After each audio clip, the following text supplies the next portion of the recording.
Okay, so today's video is all on paper, art paper. What paper should we choose? The art industry makes it so hard for us to know which paper to choose because there's so many out there, and it's really difficult to know which one is the best for the art that I'm going to do. So I'm going to go through a couple of different papers that I use. When I started out drawing, printer paper was the one.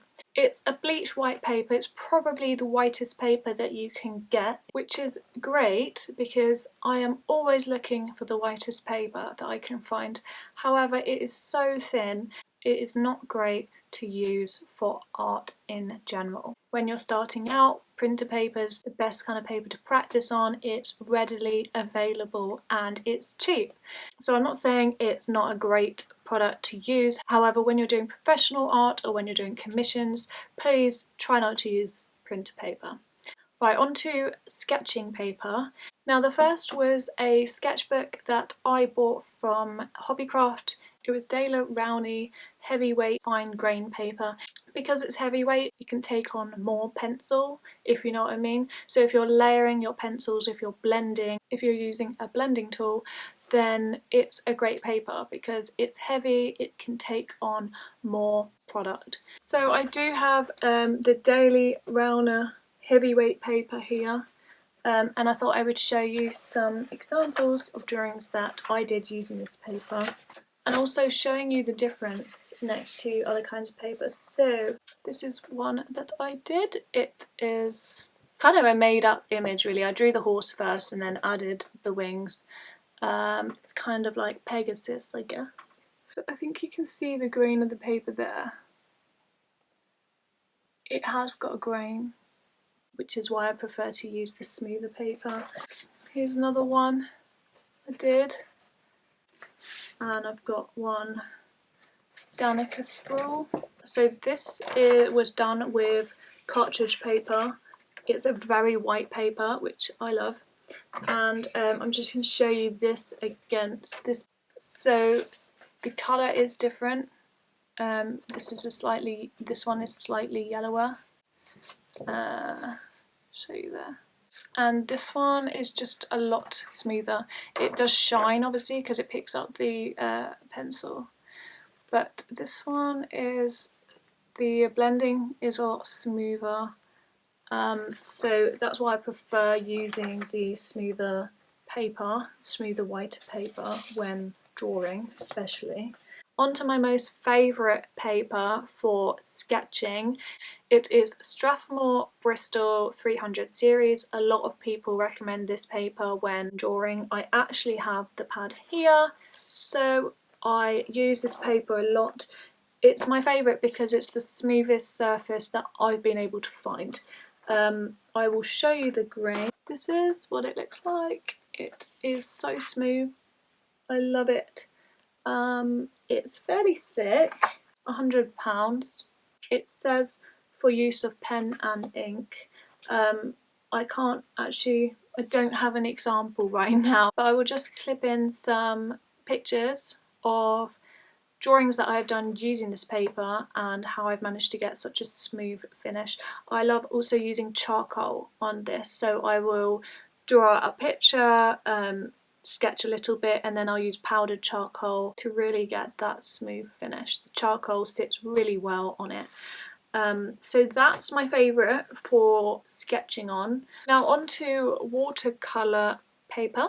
Now the hardest thing I've found with acrylic paper, with watercolour paper, is finding the whitest kind of paper I can find. I really love painting on white paper. When you're framing paintings or pictures, the mounts tend to come quite white or ivory. You can change the colour of it, but I don't like the look of yellowish paper against a white mount. So I always do try and find the whitest paper I can find.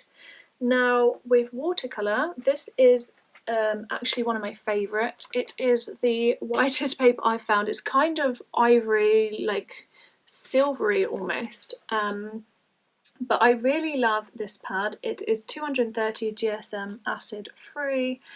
I'm not too massively big on watercolor painting right now, so I'm not an expert in watercolor paper, but this one, Crawford and Black, works really well for me.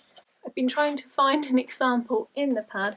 All I can find is this one that I did of a dog. It was done with watercolour, however I added chalk on the top, so it's not the best example. Now I've also used Strathmore watercolour paper. That is also one of my favourites. It's not really expensive, so it's great for amateur artists. It's a heavy type of paper, so it's great for practicing using watercolours because often you're using a lot more water. You might be practicing or testing your techniques, so it's a great paper for when you're starting out. You can always use acrylic and gouache on this paper, so if you want to buy a whole pad, then that'll be great for practicing all types of different mixed media. When it comes to acrylic and gouache painting, I use Daler Rowney acrylic paper. This is a nice thick paper. It is 230 GSM, 140 pounds. It's quite a large pad.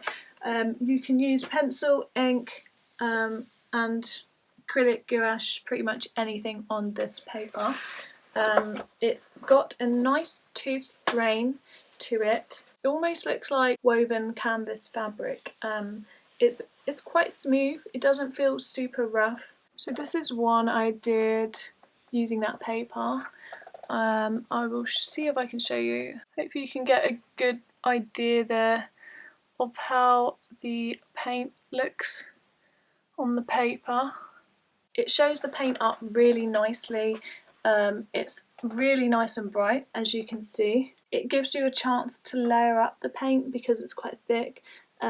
This painting I did was kind of when I was starting out with the acrylic painting, so I kind of needed that heavyweight paper to be able to correct my mistakes. I went over it a couple of times. I think I even did this like the wrong red, and I was like able to go over it and brighten it up. Also with the skin, I found the skin colour super hard to get right, but it gave me the option to kind of be able to go over it and correct it. The only thing I would say is that it doesn't take charcoal or pastels that well, I feel. I tried putting some on and it literally just kind of picked up the tooth. The grain on the paper didn't really blend that well, so it's not ideal for using pastels or chalk. Those are my recommendations for paper. I know I haven't gone through too many. I don't have loads at the minute because I am doing all sorts of different projects, but I would love to hear all your comments, all your feedback. I'd love it to be an opportunity for people to say what works for them and what didn't work for them. Paper I use might not necessarily work for other people because it's the style that you paint as well as the paper that counts. So thank you all for watching today. I hope this has helped, given you some ideas. If you enjoyed this video, please give me a thumbs up and please hit the subscribe button, and I'll see you all very soon. Bye!